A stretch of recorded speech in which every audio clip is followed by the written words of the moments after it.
Surface roots, or Nebari, are the most difficult parts of the tree to develop.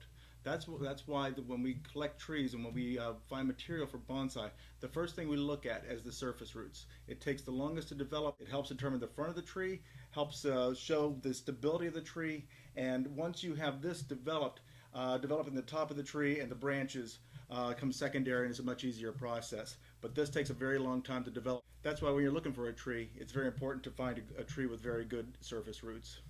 But in any case, when we collect trees, this is pretty much all we wind up with. A good trunk, nice taper, a little bit of movement, and those very strong surface roots. What you find in nature, and I'm going to show a few of the trees from my collection to show the surface roots that I have on my trees to give you some idea of what you're looking for. You want something that's radiating out. You don't want crossing roots on top of each other. You don't want thick roots. You want a nice balance all the way around the tree. A nice radiating shapes coming from the tree, but not very patterned. You don't want like the sun rays coming off of a sun. You don't want that. Also, when you have a trunk that's leaning, you want the stronger surface roots to be on the opposite side. So it gives that impression that the roots are holding it to the ground, even though there's a lot of weight going the opposite direction.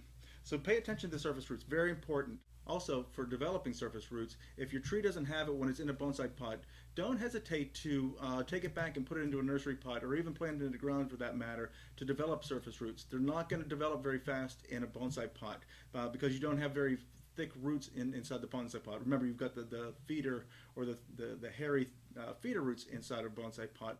So to get those thicker roots, you're going to have to get it back into a nursery pot. It might take a year or two, but in the long run, it's well worth it. And bonsai is not an overnight process anyway. It's going to take you years to develop the tree. Sometimes it's hard to get a real good impression of surface roots of what an established tree looks like. In nature, you see them quite a bit. I couldn't think of a better place to go than Longwood, Florida, and it's only about 15 minutes from my house. And it is home to the 5th oldest tree in the world. It's a bald cypress, 17 feet across. And I'm going to take you there right now. We'll take a look at some real nice surface roots.